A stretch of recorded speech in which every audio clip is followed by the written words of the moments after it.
Bonsoir à tout le monde, j'espère vous trouver en pleine forme ce soir, encore une fois. Je tiens à remercier tout le monde, tous ceux qui prennent de leur temps. Parce que c'est le temps qui nous est le plus cher dans cette vie ici-bas. Le temps qui est la denrée, je dirais, la plus rare. Le temps, c'est la chose qu'on ne peut jamais rattraper en fait. Une heure de perdu, ben, vous ne pourrez jamais le rattraper. Donc, si vous prenez votre temps aussi précieux pour venir participer à notre projet en commun ici, ben, nous ne pouvons que vous dire merci infiniment. Ce soir, comme à l'accoutumée, ben, notre réunion de ce soir-là va s'articuler autour des trois grands points suivants, à savoir le premier point qui est le point de la situation de la communauté, des levées de fonds. Mais aujourd'hui, on va quand même mettre un peu de perspective parce que aujourd'hui étant le 30 septembre, il nous reste, je dirais, 22 jours avant la fin de la levée de fonds. Et ensuite, le deuxième point, ça sera la formation. Bon, j'espère vraiment que M. Fofana Ladi pourra avoir un bon réseau parce qu'il n'est pas à Boaké. Actuellement, il est en voyage. Donc, dans la zone où il est actuellement, il y a un gros souci de réseau apparent. J'espère qu'il pourra nous entretenir sur le thème aujourd'hui du financement bancaire. Et enfin, ben, ça sera les questions-réponses pour tous ceux, par exemple, qui ont des difficultés. Pas que même, voilà, parce qu'on a dit ici, hein, pour ceux qui s'entreprennent déjà, qui rencontrent des difficultés, venez nous exposer vos difficultés afin qu'on puisse aussi partager notre expérience dans l'entrepreneuriat avec vous, comme l'a fait depuis quelques jours Madame Koulibaly, voilà, qu'on essaie d'accompagner depuis quelques jours maintenant à structurer au mieux son business, voilà. Mais comme je disais, pas que pour les salariés aussi, parce que généralement, tout le monde veut entreprendre, que tu sois salarié, que tu sois plus entrepreneur, que tu sois chômeur, voilà. Et beaucoup de personnes pensent qu'il faut forcément avoir de l'argent pour pouvoir entreprendre, alors que non, il ne faut pas forcément avoir de l'argent. Je précise très bien, on n'a pas forcément besoin d'argent physique, voilà, d'argent, money, pour pouvoir entreprendre. Il faut avoir en fait certaines compétences, il faut avoir certaines connaissances pour pouvoir, ben, je dirais, profiter des rouages du système pour pouvoir entreprendre. Voilà, donc posez les questions en fonction de votre secteur et on va tout faire pour vous aider. Parce que nous, je dirais, on ne tombe pas du ciel.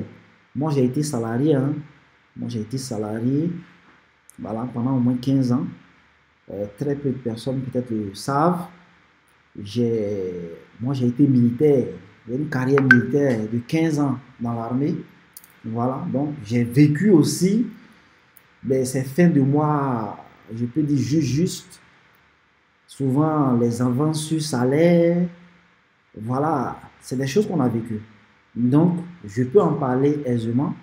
Je peux aussi parler de l'entrepreneuriat en tant que salarié, clairement.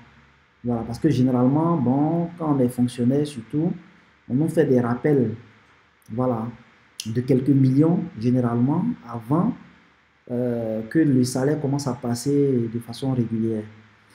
Et c'est là, en fait, qu'il y a beaucoup de personnes qui perdent énormément d'argent parce que ben, le gars, il a reçu 4 millions.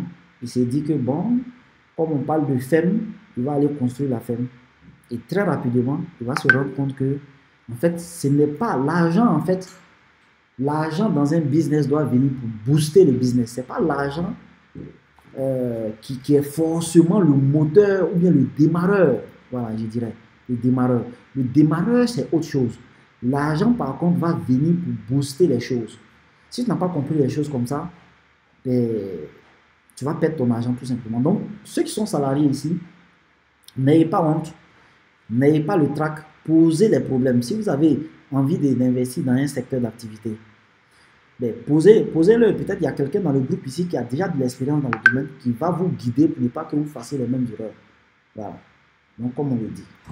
Donc, on va commencer déjà par le point de la journée, je peux dire de la semaine. Voilà. Le point de la situation aujourd'hui, le groupe Telegram avance très bien. Nous sommes à 2687 personnes dans le groupe. Voilà. Alors que la semaine passée, nous étions à 2526. Donc, il y a un bond assez significatif de plus de 100 personnes qui ont rejoint la communauté. En termes de réservation de parts, nous avons eu 3 personnes de plus qui ont réservé des parts. Donc, nous passons de 177 personnes à 180 personnes. Mais le nombre d'inscrits, concrètement, n'ont pas évolué. On est resté à 52 personnes. Mais le paiement des parts continue. Hein, voilà, le paiement des parts continue.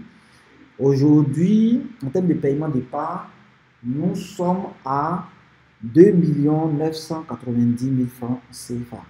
Voilà, 2 990 000 francs CFA. Il faut savoir que il y a beaucoup de personnes qui ont pris une part parce que dès le départ, on avait dit que on voulait donner la chance à tout le monde. Mais bon, malheureusement, nous nous rendons tous compte que passer à l'action, c'est autre chose.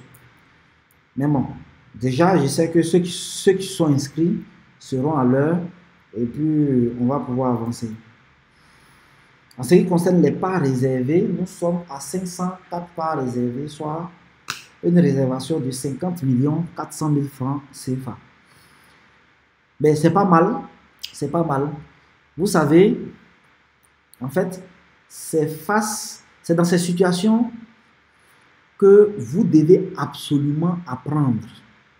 Oui, il y aura 2 catégories clairement de personnes dans notre communauté. Ou bien, il y aura 2 catégories de personnes qui bénéficieront d'une manière ou d'une autre des enseignements que nous donnons. Parce que beaucoup de personnes peuvent directement croire là que ça sera difficile.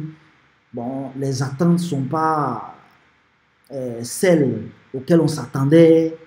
En fait, toute chose en fait doit à la capacité en fait de se ramener à l'entrepreneuriat. Ce qu'on est en train de faire là, c'est du pur business. Et nous sommes arrivés, je dirais, à une étape critique où la majorité des personnes abandonnent tout simplement. Oui, abandonnent tout simplement parce que généralement quand tu ouvres une boutique, les gens viennent pour découvrir la boutique d'abord. Pour venir voir, mais lui là il fait quoi même? Il fait quoi? On vient découvrir. Et les premiers jours, tu auras une affluence. Tu auras une affluence.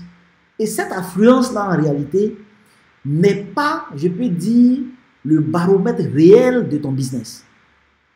Détrompez-vous, ce n'est pas le baromètre réel. Quand vous allez commencer à faire 1 mois, 2 mois, la réalité, je peux dire le hype, comme on le dit, va disparaître. Quand le hype disparaît maintenant, les clients les plus sérieux, les clients les plus concrets vont rester dans le temps. C'est avec eux que vous allez bâtir des choses les plus importantes. Donc pour nous, c'est ça aussi. Aujourd'hui, on sait clairement avec qui on est en train de partir. Oui, nous savons aujourd'hui clairement ceux avec qui nous allons construire cette belle communauté. Et c'est avec eux que nous allons partager, je dirais, les informations les plus stratégiques, les visions les plus grandes et les opportunités aussi les plus grandes. Oui, parce que c'est comme ça que ça marche la vie. Malheureusement, il y a beaucoup de personnes avec qui je discute, mais qu'on va devoir éjecter tout simplement de nos listes. Oui, c'est difficile, mais c'est comme ça. Et aussi, je vous informe que la barre sera encore plus haute, très haute même. Parce que beaucoup de personnes m'ont demandé, mais pourquoi 100 000? Parce que ton discours, ce que tu dis, ce que tu prônes, doit refléter tes actes. Sur nos profils Facebook, Telegram, WhatsApp et autres, nous, on parle plus de communauté, on parle d'entreprendre ensemble, même à partir de zéro. Toi qui communiques sur le fait d'entreprendre, de bâtir quelque chose à partir de zéro, même pour des gens qui n'ont pas beaucoup d'argent, quand tu viens lancer un projet et puis tu commences à dire que le ticket même d'entrée, c'est 10 millions, en réalité, ton discours ne collera pas forcément avec ce que tu es en train de lancer aujourd'hui. Voilà pourquoi, de façon très consciente, on a voulu lancer quelque chose qui soit accessible au maximum de personnes.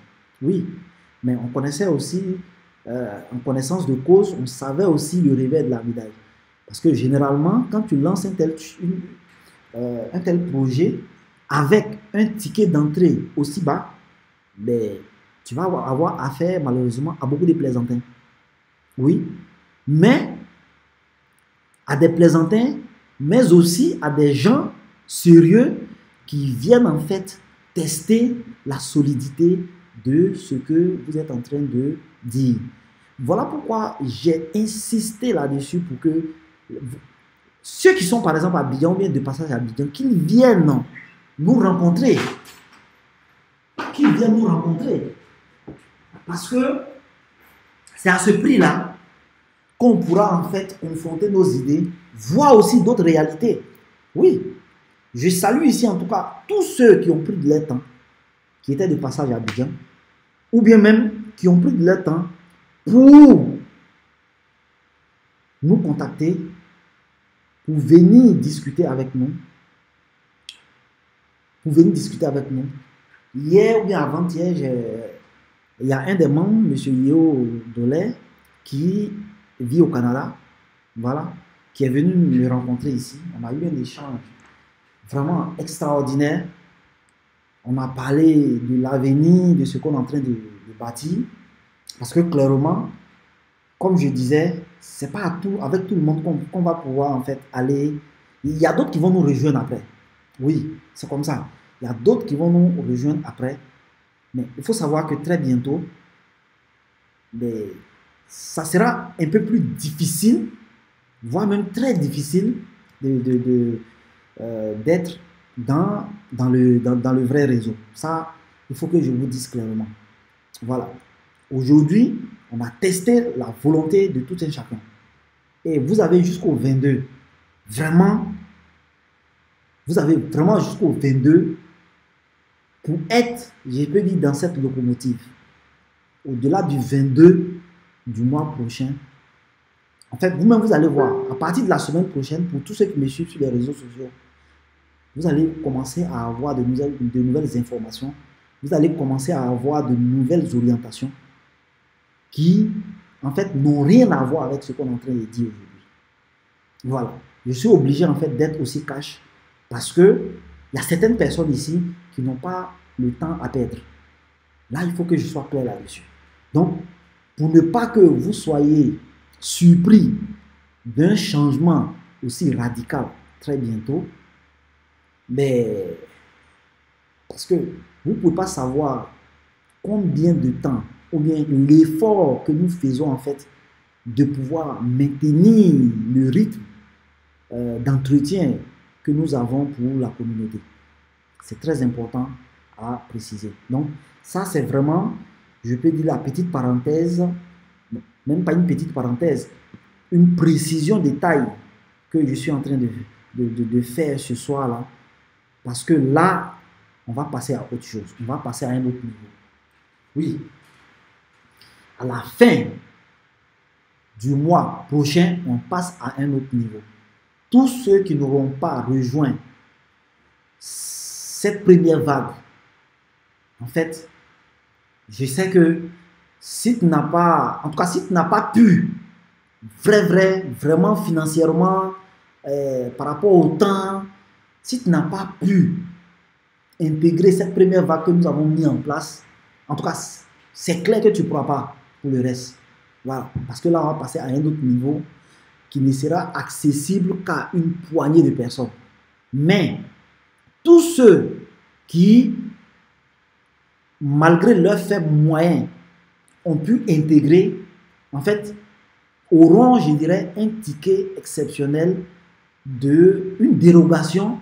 Voilà, parce que quelque chose qu'on va dire, pour dire que le ticket d'entrée, c'est 1 million de francs, si toi, tu as eu accès à ça à 100 000 francs, il faut savoir que c'est une dérogation spéciale. Mais, je vous annonce en tout cas la couleur directement. Le niveau qu'on va passer là, en fait, c'est au moins 1 million pour monter. Voilà, c'est au moins 1 million pour monter. Donc, tous ceux qui n'auront pas pu rejoindre l'aventure actuellement, parce qu'il faut qu'on aille vite. Là, il faut que je sois clair. Voilà, le temps qu'on a eu à consacrer à ça aujourd'hui, c'est énorme. Et là, aujourd'hui, on a besoin de passer à un autre niveau pour qu'on puisse voir très rapidement, je dirais, des résultats probants. Donc, je ne vais pas encore m'attarder pour donner la parole rapidement à M. Fofana Ladji. Mais avant de le faire, je rappelle que aujourd'hui, nous sommes le 30 septembre. Nous sommes à 22 jours de la fin de notre levée de fonds. Voilà, de notre levée de fonds. Et à partir de ce jour-là, les choses vont radicalement changer en termes d'organisation, en termes de structuration, pour qu'on puisse passer vraiment à une autre étape. Et ça ne pourra pas malheureusement se faire avec tout le monde. Ça va se faire uniquement avec ceux qui ont franchi certaines étapes. Monsieur Fofana l'a dit, j'espère que vous avez un meilleur réseau. On va vous laisser la parole pour que vous nous entreteniez rapidement sur le sujet d'aujourd'hui. Et puis on va ouvrir la parole à l'Assemblée pour ceux qui veulent bien poser des questions ou bien être accompagnés, je dirais. Vous avez la parole, monsieur Fofana. Bonsoir à tous, bonsoir messieurs, dames. Bonsoir à toutes ces vingtaines de personnes qui sont en direct. Et bien sûr à toutes ces 2500 personnes qui vont nous suivre, qui vont soit regarder cette vidéo sur YouTube. Bonsoir à tous. Alors, comme nous avons pour habitude de le faire,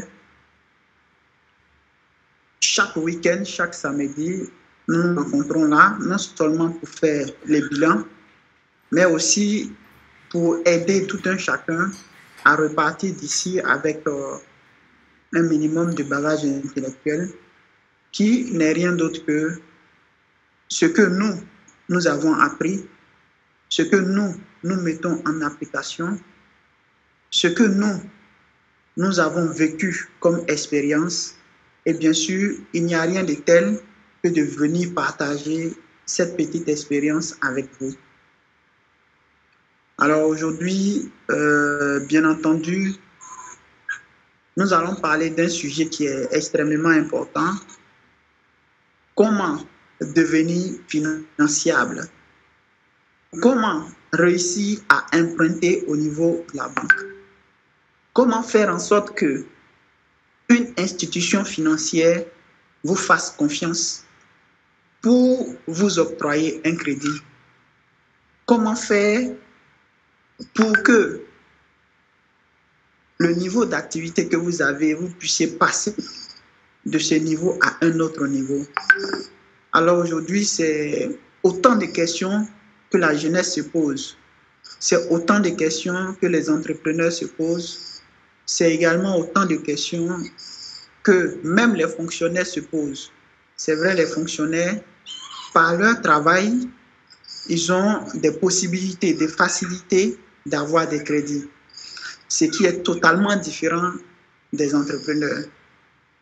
Parce qu'aujourd'hui, la plupart des entrepreneurs, quand vous allez leur demander qu'est-ce qui vous manque pour entreprendre, ils vont vous dire que je n'ai pas d'argent.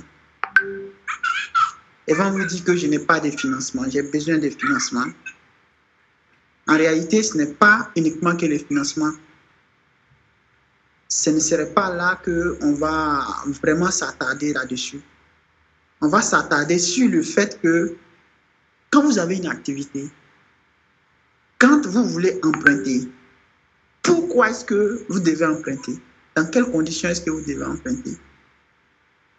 Alors, c'est bien sûr en voulant donner des réponses à ces différentes préoccupations que nous allons détailler un peu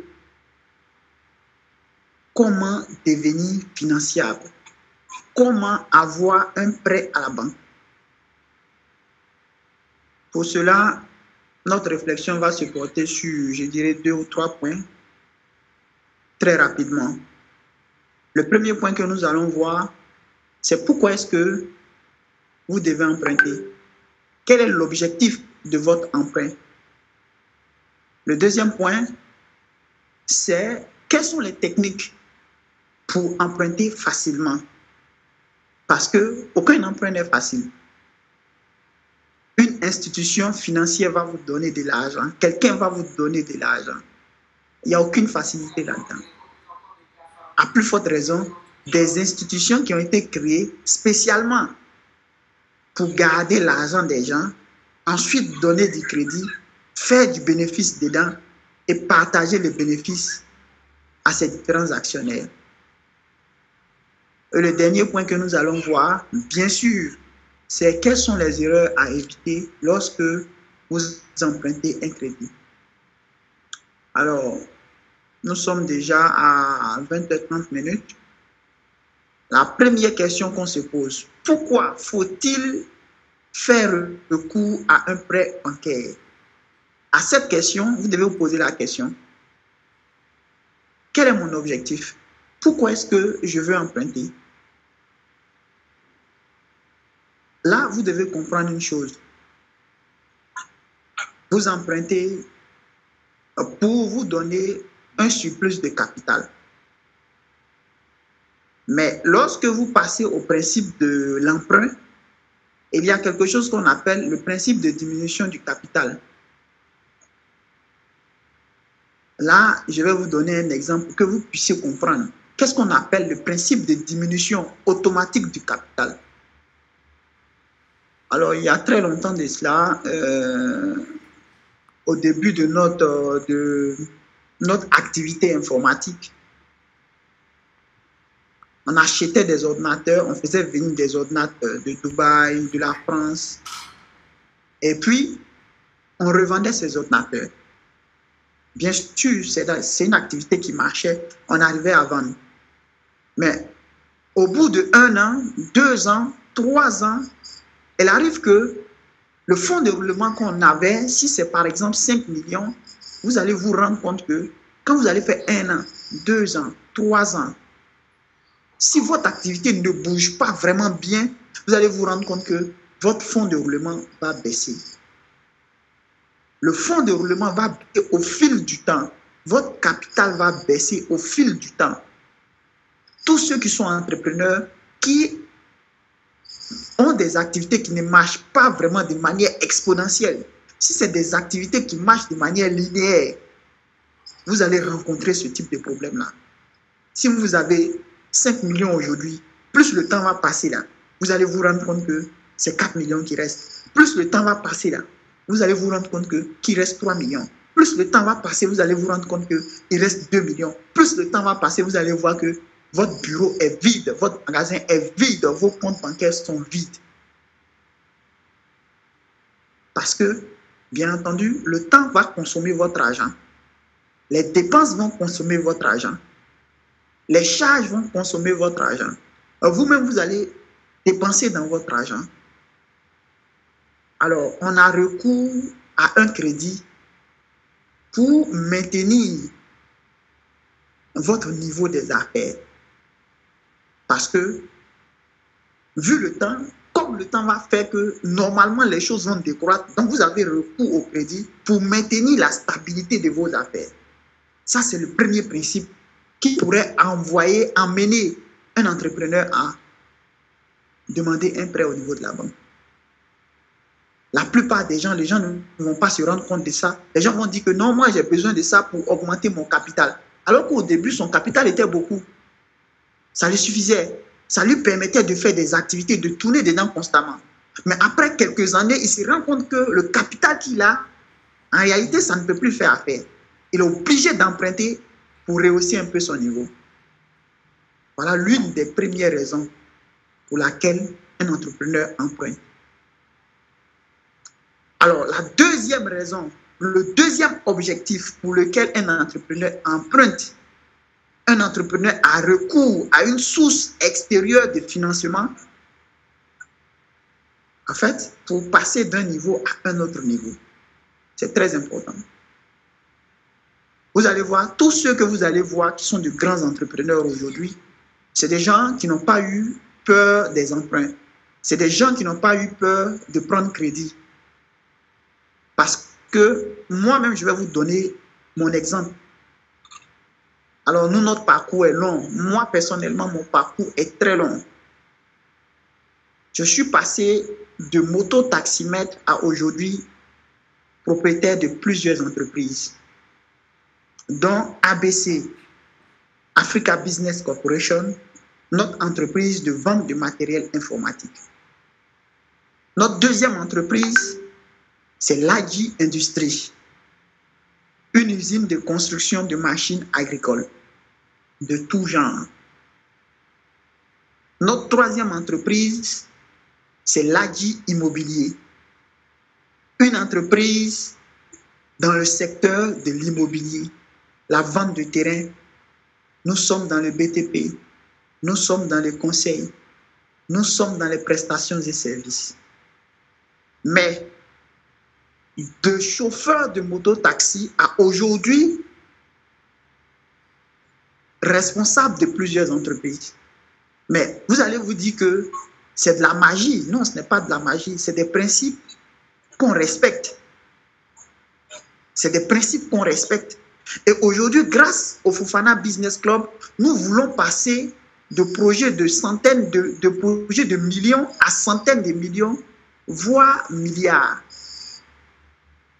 En fait, vous allez vous rendre compte que ce n'est pas un hasard, c'est des processus, principes. Je reviens à la base. Initialement, j'étais moto-taximètre. Par la suite, je suis devenu gérant de cybercafé. Et à partir des gérants de cybercafé, je suis devenu propriétaire de un cybercafé.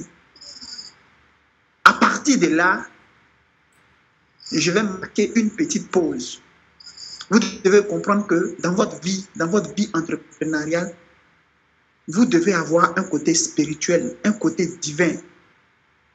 Parce que je me souviens très bien de mon premier emprunt. J'étais propriétaire d'un seul cybercafé. Et comme j'étais propriétaire d'un cybercafé, vraiment, mes recettes étaient très limitées. D'où mes dépenses tendaient vers mes recettes chaque jour. Alors un jour, j'ai eu l'idée de faire une prière nocturne où j'ai vraiment demandé à Dieu de me donner une situation dans laquelle je pourrais m'en sortir parce que je vois que c'est vrai, un cyber là, c'est bon, mais ce n'est pas l'argent que je recherche, quoi. Ce n'est pas cette stabilité que je recherche. Jour-là, j'ai vraiment demandé pardon à Dieu de m'accorder cette grâce-là. Le lendemain, à cause de cette prière nocturne, le lendemain, je ne suis pas allé au travail. Mais le soir de ce même lendemain, autour de 16h, 17h, il y a un de mes amis qui m'appelle et me dit, mais on dit quoi, ça va? Il dit, oui, ça va. Il dit, mais est-ce que c'est que moi, je viens de prendre crédit? Il dit, toi, tu viens de prendre crédit. Il dit, combien? Il dit, 2 millions. À l'époque, nous, on n'avait pas besoin de beaucoup d'argent. Il dit, 2 millions. J'ai dit, ah, Joe, est-ce que je peux prendre aussi? Il dit, oui. Et le surlendemain, le lundi qui a suivi, je suis allé pour me renseigner sur les prêts bancaires. Et c'est à partir de là que j'ai créé mon deuxième cyber. L'année qui a suivi, j'ai encore emprunté pour créer mon troisième cyber. L'année qui a suivi, j'ai encore emprunté pour créer mon entreprise de sonorisation. Une entreprise multimédia, location de vidéoprojecteurs, location d'écrans géants, location de sonorisation. L'année qui a suivi, ça m'a permis de rentrer dans la riziculture. le crédit m'a permis de rentrer dans la riziculture. L'année qui a suivi ça, ça m'a permis encore de rentrer dans la mécanisation agricole. Et de ce moment jusqu'à aujourd'hui, moi, je n'ai aucune honte à dire que je travaille sur prêt bancaire, même aujourd'hui. Je n'ai aucun complexe à dire à quelqu'un que pour passer d'un niveau à un autre niveau de ton business, il te faut un financement extérieur. Sans ça, tu ne bougeras pas. Si tu veux compter sur l'argent que tu gagnes de manière journalière pour passer d'un autre niveau de ton business, en fait, il va te falloir 30 ans ou 40 ans et tu vas passer toute ta vie, tu ne pourras rien réaliser. Alors, je reviens à la base. Je dirais que l'objectif de vos emprunts peut être de passer d'un niveau à un autre niveau de business. Alors, pour ma part, je vais me limiter là, sur ces deux objectifs. Et en fonction de ces deux objectifs, maintenant, nous allons continuer la suite. Maintenant, si vous avez pris pour objectif d'emprunter, vous devez vous poser la question, à quel moment est-ce qu'on emprunte? C'est vrai, vous allez me dire que on emprunte pour augmenter son capital. Vous allez également me dire qu'on emprunte pour passer d'un niveau à un autre niveau. Mais la question que je pose là, à quel moment, quel est le moment idéal pour vous d'emprunter? Quel est le moment idéal pour vous d'emprunter? En fait, vous devez comprendre ici que le moment idéal pour vous d'emprunter, c'est lorsque vous êtes suffisamment fort, lorsque vous êtes suffisamment puissant, de telle sorte que l'emprunt que vous allez prendre à la banque ne puisse vraiment troubler votre tranquillité intérieure. En fait, ce que je vous dis là, si je prends le temps d'expliquer, peut-être on va faire 30 minutes sur ça seulement. Mais je vais rentrer un peu dedans pour vous expliquer. Vous savez, aujourd'hui, à la base de l'entrepreneuriat, on entreprend pour avoir une certaine stabilité. On entreprend pour avoir une certaine liberté financière. On entreprend pour avoir une certaine liberté, je dirais, temporaire, une certaine liberté au niveau de ton temps.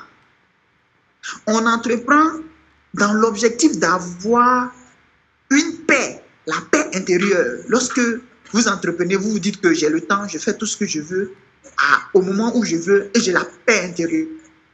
Mais dans la quête de l'argent, dans la quête de la richesse, vous ne devez pas poser des actions qui viennent en réalité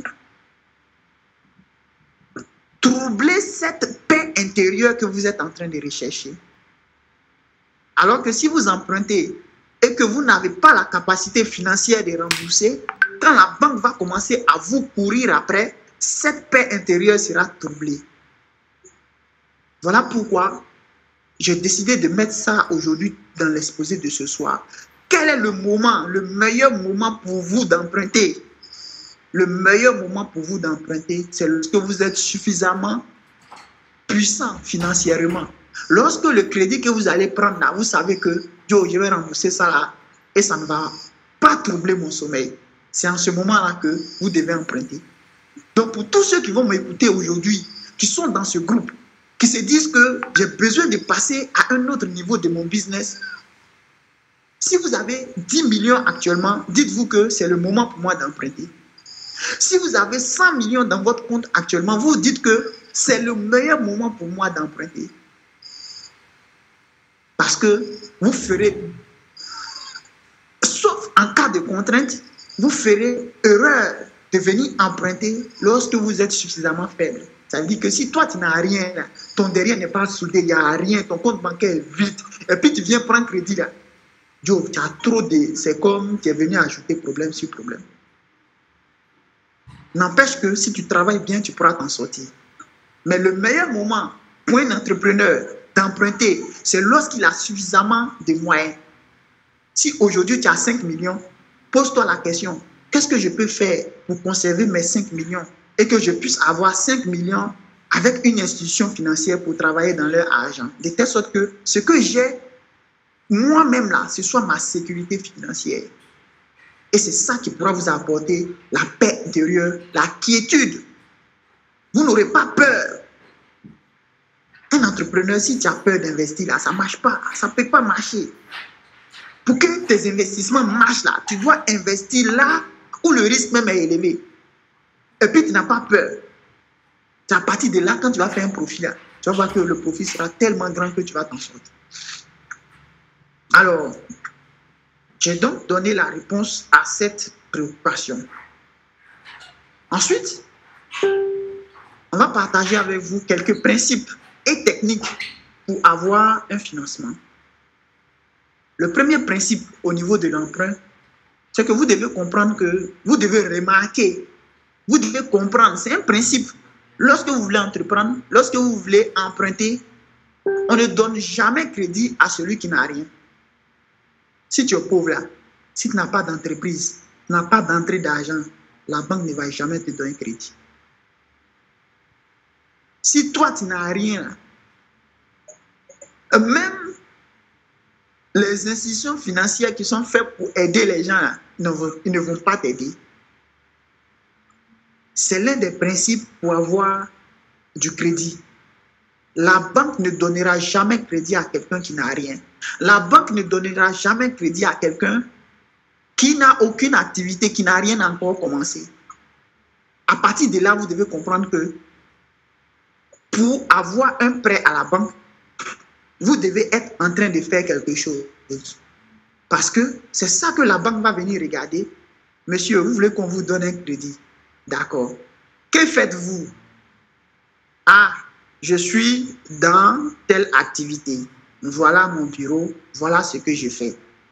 Ils vont vous demander combien voulez-vous emprunter?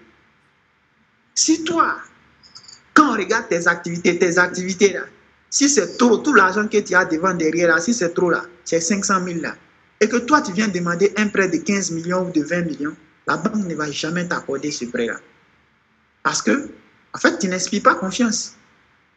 Parce que, par rapport à l'évolution de tes affaires, par rapport à tes affaires, on ne peut pas te faire confiance pour te donner un si gros montant. Qu'est-ce que tu as qui peut te permettre de rembourser ce prêt? Qu'est-ce que tu as qui peut te permettre de garantir ce qu'on te donne? C'est comme ça que la banque fonctionne. Les banquiers vont toujours s'assurer que l'argent qu'ils vont te donner là, tu as la capacité de rembourser. Sinon, il ne te donnera pas. Sinon, il ne te donnera pas. Il y a des banques qui vont venir vous voir, ils vont vous imposer des garanties équivalentes, presque équivalentes au montant du prêt que tu souhaites prendre. C'est pour dire que, en réalité, la banque ne va pas donner son argent à quelqu'un qui ne possède rien. Voilà pourquoi aujourd'hui, vous allez voir les gens qui sont dans le domaine de l'immobilier, quand ils ont un terrain et qu'ils arrivent à faire un ACD là-dessus, automatiquement, ils ont plusieurs possibilités d'emprunter beaucoup plus facilement parce que le terrain devient une garantie pour la banque.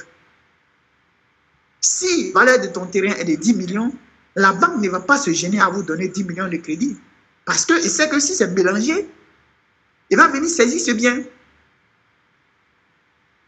Si la banque décide de vous donner un prêt à hauteur de 10 millions, c'est que la banque sait qu'elle peut mettre la main sur un de vos biens qui coûte 10 millions.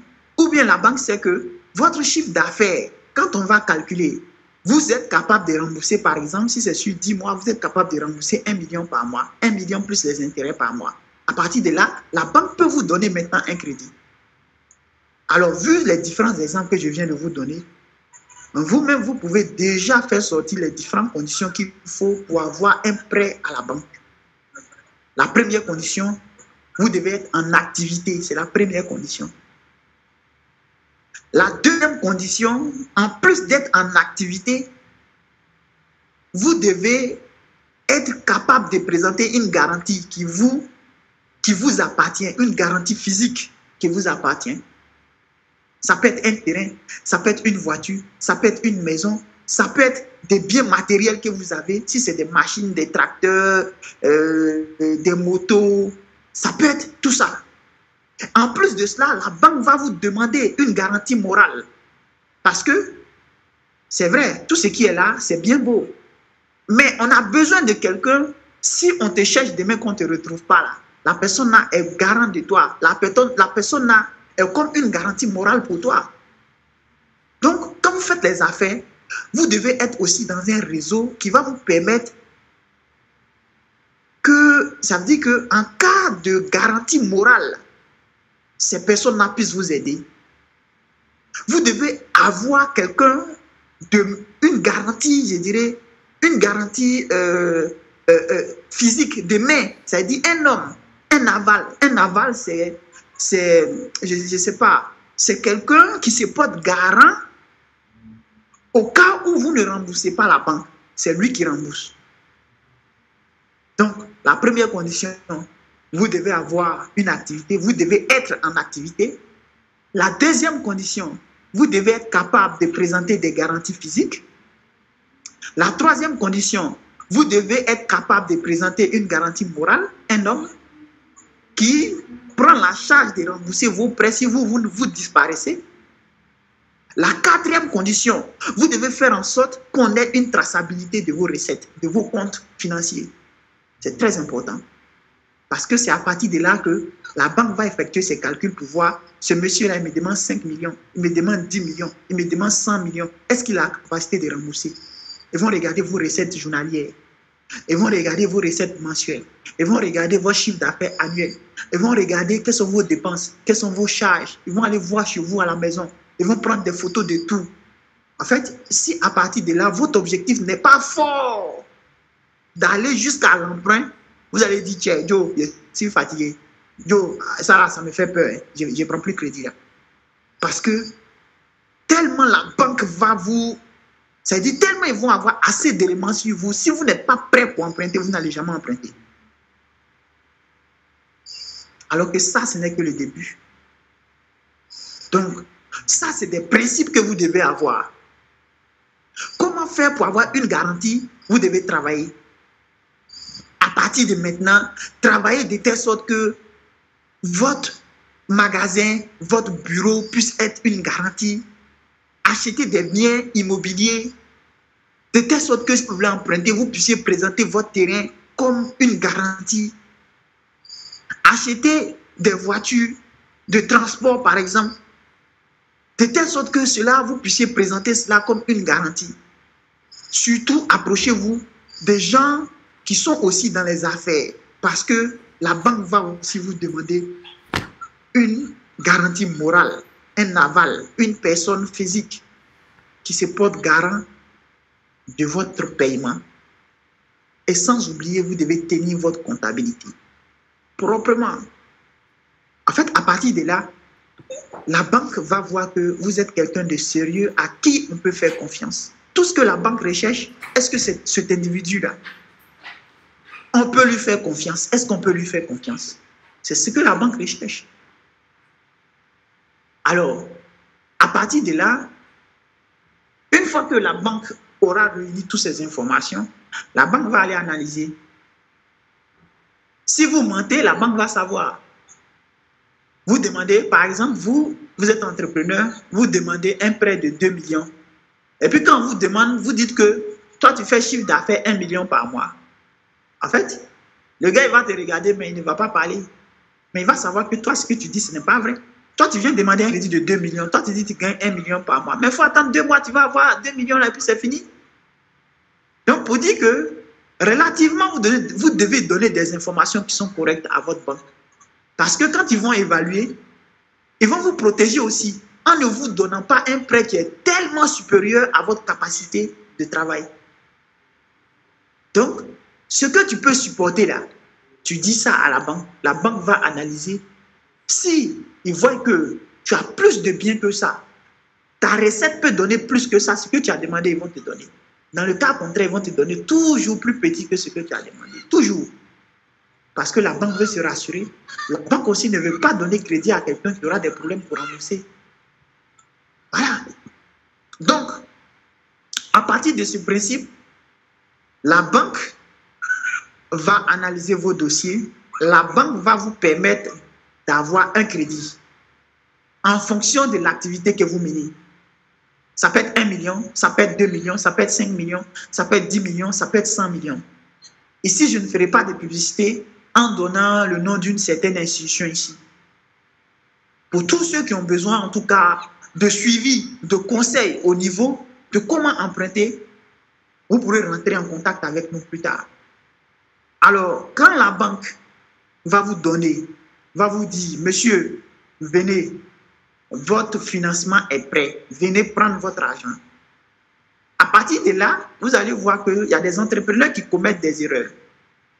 Il y a des entrepreneurs qui font des choses qui ne sont pas faisables. La banque va vous donner le crédit. Si c'est 5 millions à rembourser sur 10 mois, ça vous fait environ 650 000 ou bien 600 000 par mois. Sur 10 mois, ça va faire 6 millions. Donc, la banque vous donne 5 millions, vous remboursez 1 million d'intérêt. Ça fait 5 millions plus 1 million, ça fait 6 millions. À partir de là, certaines personnes vont commencer à venir investir dans des activités qui n'ont pas prévu. On appelle ça l'euphorie. Moi, j'appelle ça l'euphorie. C'est des gens, quand ils n'ont pas là, le projet qu'ils ont là, c'est bien clair, c'est bien lucide. Mais une fois qu'ils voient qu'ils ont un peu d'argent, ils commencent à penser à tout type de projet, à investir dans n'importe quel type de projet. Cela, je vous dirais, quand la banque vous fait confiance et que la banque vous donne un crédit, ce dont vous avez décidé d'investir dès le début, prenez l'argent de la banque et investissez dedans. Parce que si vous partez investir dans un secteur, un nouveau secteur, parce que la rumeur vous a fait croire que là-bas, là, il y a l'argent, là, vous allez lui l'œil. Vous allez lui l'œil jusqu'à vous allez boire l'eau. Tu vas boire l'eau. Parce que tu as vu que tu as l'argent, tu t'en vas investir l'argent de la banque à quelque part. Stress, ils vont mettre sur toi là. Tu as regretté pourquoi tu es né même. La banque ne joue pas avec son affaire d'argent. La banque ne joue pas avec son affaire d'argent. Alors, on va revenir à ça lorsqu'on va entamer les problèmes. Mais pour l'heure, il y a aussi certains conseils qu'on pourrait vous donner pendant le décaissement, pendant le remboursement. Vous savez, quand la banque décaisse de l'argent pour vous donner, la banque peut prévoir un système de protection pour elle-même, mais en même temps, ce système devient un système de protection pour vous-même. La banque peut vous demander une caution. La banque demande toujours une caution. Ça peut être une caution financière. Pour que, de telle sorte que quand on va vous donner l'argent, la banque va toujours garder 1 mois et demi du montant qu'on va vous donner. Approximativement 1 mois et demi. Parce que les gens ont déjà fait les calculs, ils ont déjà calculé. Et dans ce monde-là, rien n'est hasard.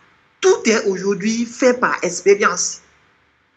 Lorsque la banque vous donne un crédit, vous commencez à travailler, vous remboursez 1 mois, 2 mois, 3 mois, 4 mois. Si par exemple c'est sur 10 mois, je donne un exemple sur 10 mois. Si la banque vous donne un crédit sur 10 mois, vous remboursez 1 mois, vous remboursez 2 mois, vous remboursez 3, vous remboursez 4, 5, 6. En fait, la banque même sait à partir du 6e mois, à partir du 6e mois, 7e mois, l'argent qu'on vous a donné, l'argent est fini. Si vous voulez, on peut faire les calculs. Hein. Si vous voulez, on peut faire le calcul. Supposons que la banque vous donne 10 millions pour faciliter les choses. La banque vous donne 10 millions. La banque vous dit que vous avez 10 mois pour rembourser. Logiquement, ça doit faire 1 million par mois sans intérêt. Mais les banques que nous avons aujourd'hui, les microfinances, ils ont des taux d'intérêt presque 22%. Oui, entre 18 et 22%. Donc, si on vous donne 1 million, ça veut dire que vous allez rembourser 1 200 et quelques mille. Si on vous donne 10 millions, ça veut dire que vous allez rembourser 12 millions poussières, sans compter les frais de gestion du compte. Alors, si une banque vous donne 10 millions, 12 millions, vous devez rembourser 12 millions. Dans les 12 millions là, ils vont retenir 1 mois et demi de paiement. ça va vous faire approximativement 1 200 000. Voilà, je prends un exemple, 1 250 000. Ça, c'est le paiement de 1 mois. Le paiement de 1 mois et demi, ça va donc faire approximativement 2 300 000 ou 400 000. Donc, pour un crédit de 10 millions, la banque va vous demander une caution approximative de 2 millions. Donc, si on doit retirer cette caution si on doit retirer cette caution de 2 millions dans les 10 millions qu'on vous donne, il va vous rester 8 millions. Donc, pour un crédit de 10 millions, la banque va vous donner cash un montant de 8 millions à rembourser sur 10 mois. Avec 1 250 000 à rembourser par mois. Donc, vous avez pris 10 millions, mais la banque a bloqué 2 millions pour la caution. La banque vous a donné 8 millions cash. Vous remboursez 1 250 000. Quand vous faites premier mois, deuxième mois, ça fait déjà 2 500 000. Vous faites troisième mois, quatrième mois, ça fait encore 2 500 000, ça fait 5 millions. Vous faites cinquième mois, sixième mois, ça vous fait 7 500 000. On vous a donné 8 millions. Vous voyez que déjà à 7 mois, l'argent est fini. Si on suppose que le bénéfice que vous avez gagné là, c'est les 250 000, puisque vous avez pris pour rembourser la banque, vous avez enlevé les charges de votre bureau, les charges de votre personnel, vous-même vos propres dépenses, vous avez enlevé dedans. Vous voyez qu'au bout de 7 mois, vous êtes dans les problèmes, alors que vous devez rembourser sur 10 mois. Voilà pourquoi vous devez comprendre le principe de fonctionnement de la banque.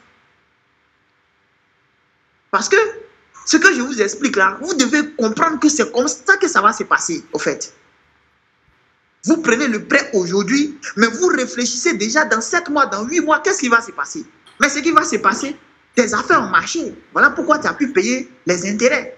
Tes affaires ont marché. Voilà pourquoi tu as pu payer le loyer. Tes affaires ont marché. Voilà pourquoi tu es rayonnant. Tu as pu faire des choses. Tu as pu payer un terrain. Tes affaires ont marché. Mais quand tu arrives à 7 mois, vous allez vous rendre compte que vous n'avez plus d'argent. Vous allez vous dire, mais attends, on m'a donné 10 millions, mais l'argent, 7 millions. 7 mois, il me reste encore 3 mois à payer. Tiens, ça là, il fait comment? À partir de là, vient le conseil des experts. Le problème que vous êtes en train de vivre à 7 mois, à 8 mois, vous aurez dû penser à cela le jour J de votre emprunt. Le jour qu'on vous donnait l'argent, vous aurez dû prévoir dans 7 mois qu'à partir de 7 mois, je n'aurai plus d'argent. Donc, les erreurs à ne pas commettre, c'est que au moment où ils sont en train de vous donner l'argent, c'est à partir de là que vous faites des plans de sortie à 7 mois ou 8 mois. C'est comme ça, c'est le seul moyen de vous en sortir avec les banques. Sinon, il y a 2 cas. Soit vous êtes un enfant béni, vous avez travaillé. À partir de 7 mois, 8 mois, vous arrivez à payer. Et la banque vient vous mettre dans un autre cycle. La banque va vous appeler pour vous dire que vous êtes un bon client. Vous avez réussi. Comme vous êtes un bon client, on vous donne encore un autre crédit. Alors que le premier crédit n'est pas encore fini. Le premier crédit, vous êtes à 8 mois. La banque va venir vous voir pour vous dire que Monsieur Fofana, ou bien Monsieur Ndri, ou bien Madame Fanta, Mademoiselle Fanta, Madame Traoré, Monsieur Traoré, vous êtes un bon payeur. La banque vous fait confiance. Comme vous avez réussi à payer jusqu'à 8 mois, il vous reste 2 mois. Ce n'est pas grave, nous on va vous donner un nouveau crédit encore. Si vous prenez le crédit là, sans prévoir ce qui va se passer dans 8 mois, dans 10 mois, vous êtes en train de vous enfoncer. Si vous prenez ce prêt, en fait, vous rentrez dans un cercle vicieux. Vous rentrez dans un cercle vicieux.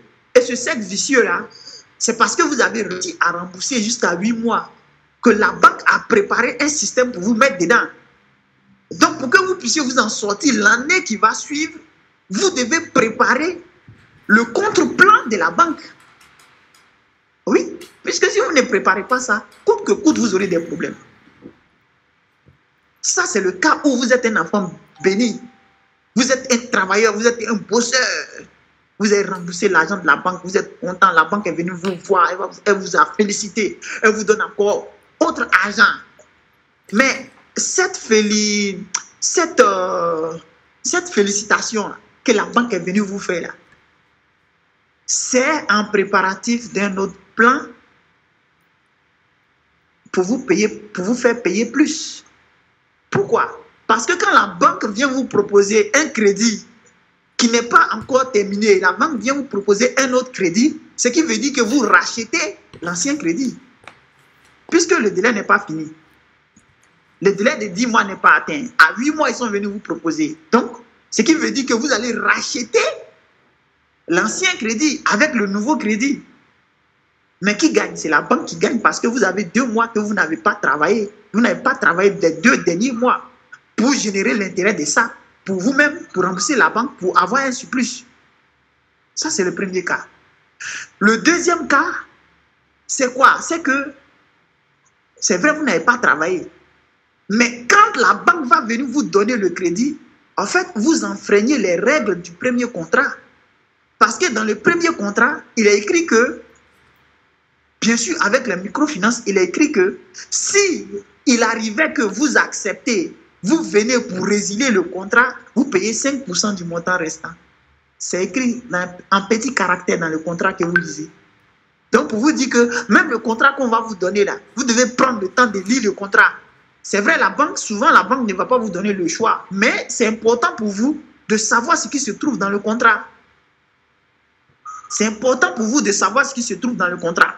Parce que ce n'est pas obligé que la banque change le contrat pour vous seul. La banque ne va pas accepter de changer le contrat pour vous seul. Mais par contre, quand vous allez lire le contrat, vous allez comprendre que à 8 mois, si j'arrête mon prêt et que je prends un autre, je vais payer 5% du montant. Mais c'est une perte pour vous. C'est une perte pour vous. Donc, c'est des erreurs, c'est des plans que la banque fait pour vous soutirer le maximum d'argent. Alors, là, ça c'est le cas où vraiment vous êtes un enfant béni. Maintenant, si vous n'êtes pas un enfant béni, en fait, vous allez vous rendre compte que à partir de 7 mois, vous avez travaillé, vous n'avez plus rien, vous n'avez pas d'argent. La banque va dire, ah, mais Joe, monsieur, il faut venir payer nos crédits. Et puis tu dis, ah, vraiment, je n'ai pas d'argent. Quand la période arrive, on te stresse, on te stresse, on te stresse, on appelle ton aval, on te menace, on te vient payer. Mais quand un jour passe que tu n'arrives pas à payer, il y a un taux d'intérêt qui s'augmente sur toi. Un taux d'intérêt du manque d'engagement. Parce que tu as pris un engagement, tu n'arrives pas à respecter l'engagement. La banque va te couper, va te mettre encore un taux d'intérêt pour ça. Alors voilà pourquoi, quand vous partez emprunter à la banque, il faut être accompagné par, en tout cas, des gens qui maîtrisent le système bancaire. Sinon, vous rentrez dans un cercle vicieux dans lequel vous ne pourrez pas vous en sortir. Pourtant, l'emprunt est bon. Vous pouvez emprunter, vous allez vous en sortir. Mais quand vous empruntez, vous savez que vous rentrez dans un plan de la banque. Vous devez faire un autre plan pour vous en sortir. C'est de ça qu'il s'agit. Alors, pour cela, il y a 2 techniques que vous pouvez faire. Vous pouvez vraiment mettre 2 techniques en place pour que, quand le crédit va atteindre le milieu, quelle que soit la situation, vous vous en sortez. Et ça, c'est la première condition que j'ai dit. Quel est le moment propice pour vous d'emprunter? Le moment propice pour vous d'emprunter à la banque, c'est lorsque vous êtes le plus fort, lorsque vous êtes le plus puissant. Si vous voulez prendre un prêt de 5 millions, que vous avez 5 millions dans votre compte, vous partez faire un compte bloqué de 5 millions, vous empruntez les 5 millions à la banque, vous travaillez dans l'argent de la banque. Comme ça, vous travaillez sans pression. Même à 7 mois, si la banque vient vous dire que Joe, tu n'as pas d'argent pour payer, toi-même tu sais que tu as l'argent pour payer, la banque ne viendra pas te dire ça parce que la banque sait que vous avez de l'argent bloqué chez eux. Ils vont vous encourager à prendre encore plus. Si vous arrivez à rembourser 5 millions, les banques peuvent doubler pour vous. On peut vous donner 10 millions. Ça, c'est la première condition. Mais si vous n'avez pas cet argent pour bloquer à la banque, si vous n'avez pas cette garantie financière, que devez-vous faire au moment où vous empruntez jour où la banque vous appelle pour vous dire, viens prendre ton argent. Quand tu es assis devant les banquiers là, le banquier est en train de signer les papiers pour te mettre dans le piège. Toi aussi, tu es en train de lui faire signer d'autres papiers pour te sortir dans ton piège. C'est comme ça qu'il faut travailler avec la banque. Et cette première stratégie, c'est que vous pouvez demander à la banque d'augmenter votre caution. Ça veut dire que si la banque va prendre, par exemple, 1 mois et demi de caution, vous lui dites qu'il faut compléter, il faut prendre 2 mois de caution. Parce que s'il prend 2 mois de caution, c'est vrai, l'argent qu'on va te donner sera un peu petit. Mais déjà, c'est comme tu as 8 mois. Ce n'est plus 10 mois, tu as 8 mois. Ça, c'est le premier côté. Le deuxième côté, vous pouvez dire à la banque, je souhaiterais m'obliger à faire une épargne obligatoire. Chaque mois, vous calculez votre épargne de telle sorte que l'épargne, à partir de 7 mois ou à partir de 8 mois, l'épargne puisse compléter 1 mois ou 2 mois en fonction de votre capacité financière. Peut-être que ce que je suis en train d'expliquer, ce serait un peu compliqué pour vous de comprendre aujourd'hui. Mais seulement ce que je suis en train de dire, c'est que quand vous partez prendre l'argent là, vous dites à la banque, je veux épargner de l'argent aussi ici. C'est-à-dire, je suis venu prendre l'argent, mais chaque mois là, je veux m'obliger à épargner. Vous-même, vous faites vos calculs à la maison. Si vous devez rembourser, par exemple, 1 million par mois, vous devez réussir à épargner 2 millions avant la fin du crédit. Ça veut dire que si ça fait 1 million par mois, normalement, vous devez économiser 2 millions. Ça veut dire que dans les 10 mois, vous devez économiser 200 000 par mois. Vous dites à la banque de vous faire un compte bloqué sur lequel chaque début d'année ou bien chaque début de mois, la banque vous retire sans votre autorisation l'argent de votre épargne pour mettre dans le compte bloqué que vous avez fait. Pour qu'au bout de 6 mois, 7 mois, 8 mois, en fait, vous allez calculer, si c'est 200 000 francs par mois, 200 000 multiplié par 6 mois, ça fait combien? Ça fait 1 200 000. 200 000 multiplié par 8 mois, ça fait combien? Ça fait 1 600 000. 1 600 000, alors que vous avez besoin de 2 millions. Vous voyez que vous êtes proche. Donc, quand vous allez prendre l'épargne que vous avez fait, qui est de 1 600 000, plus la caution qu'ils ont bloquée là-bas, de 2 millions, ça fait combien? 3 600 000. En fait, vous allez vous rendre compte que même à partir de 4 mois ou 5 mois, la banque va vous appeler pour dire, Monsieur Fofana, vous êtes un excellent payeur. Parce qu'ils ont tous vos comptes. Ils ont déjà calculé. Ils ont vu que non, ce monsieur-là, son système est trop puissant. Et ce serait maintenant à vous de dire, vraiment merci beaucoup pour vraiment tout ce que vous faites pour moi, mais je ne suis pas encore prêt. Attendez. Parce que à partir de 4 mois, vous avez déjà tout remboursé. Le surplus que vous allez faire 5 mois, 6 mois, 7 mois, 8 mois, 9 mois, en fait, ça sera votre économie. Ce sera l'économie que vous allez faire sur la banque maintenant. Et sans oublier les 2 millions que vous avez bloqués là. La banque va vous reverser un taux d'intérêt qui est très faible. 2%, 3%, 4%, 5%, ça dépend. Mais en fait, ce système-là est fait de telle sorte que, comme la banque veut vous mettre dans un système de piège, vous avez fait un système pour en ressortir. Et c'est toujours comme ça. Et ça va toujours marcher pour vous. Mais ce système-là, il n'est pas fait quand vous êtes dans les problèmes. Le système est fait dès le début. Dès le début où vous partez emprunter de l'argent. C'est à partir de ce moment-là que la banque va vous faire signer beaucoup d'engagements. Pour que si ça ne va pas demain, ils puissent vous attraper. Mais en même temps, vous aussi, vous préparez votre plan de sortie. Et c'est ça le plan de sortie. Le plan de sortie est sur 2 choses. Le plan de sortie est d'abord, si vous êtes un homme fort, vous bloquez l'argent que vous avez.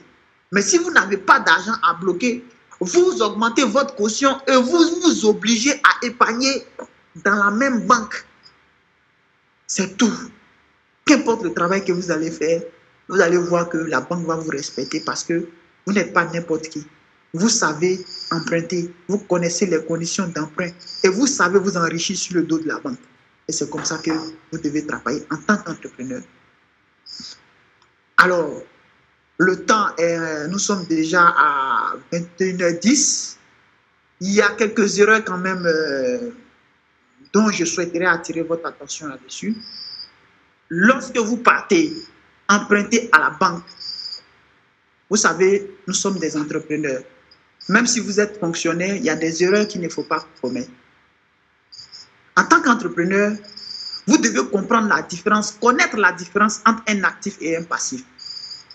Un actif, c'est tout simplement des produits ou des services qui vous permettent de vous générer de l'argent lorsque vous les achetez. Ça, c'est un actif. Je répète, un actif, c'est quelque chose que vous allez acheter qui va vous permettre de gagner de l'argent. Si vous achetez un taxi, avec votre argent, ça va vous permettre de gagner de l'argent. Donc, c'est un actif.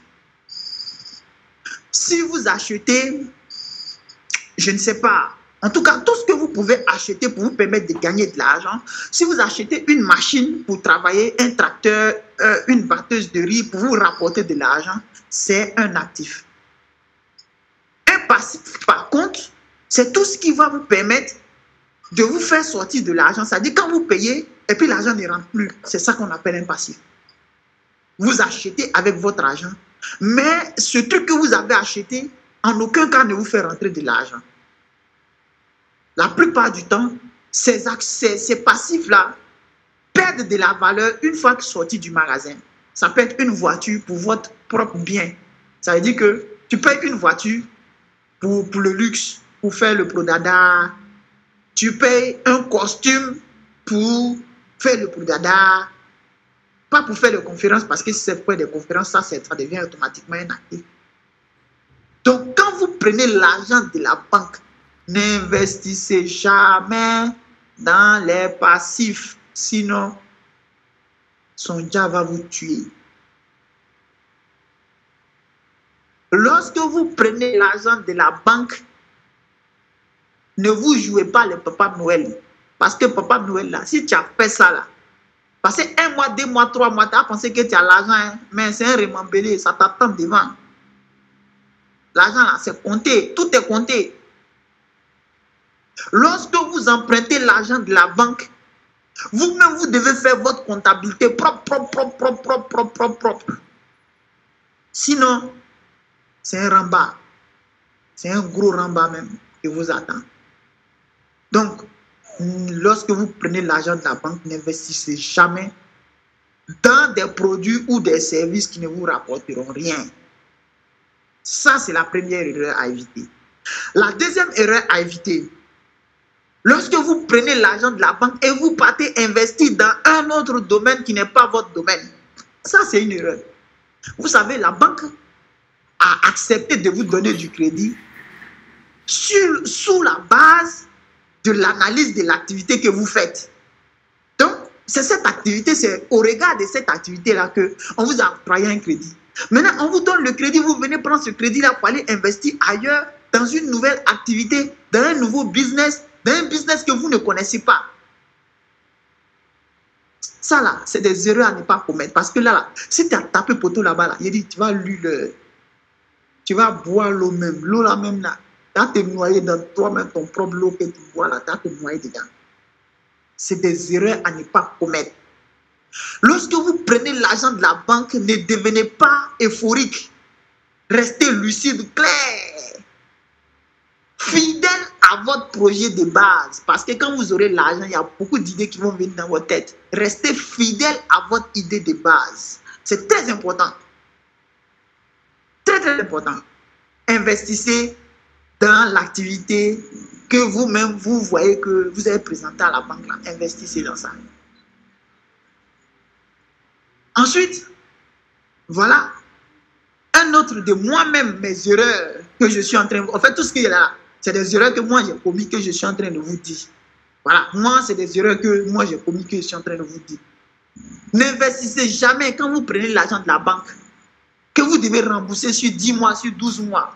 N'investissez jamais dans les marchés d'État en Côte d'Ivoire. Je dis quoi? Je répète. Quand vous prenez l'argent d'une banque, que vous devez rembourser sur 1 an ou bien sur 10 mois, faites l'effort de ne jamais investir dans les marchés d'État, je précise, de Côte d'Ivoire. Parce que Côte d'Ivoire, marché d'État de Côte d'Ivoire, c'est doux. Hein? C'est doux. Souvent, tu as fait 30% de bénéfices, 40% de bénéfices, 50% de bénéfices. Il y a des marchés même là, c'est 100% de bénéfices.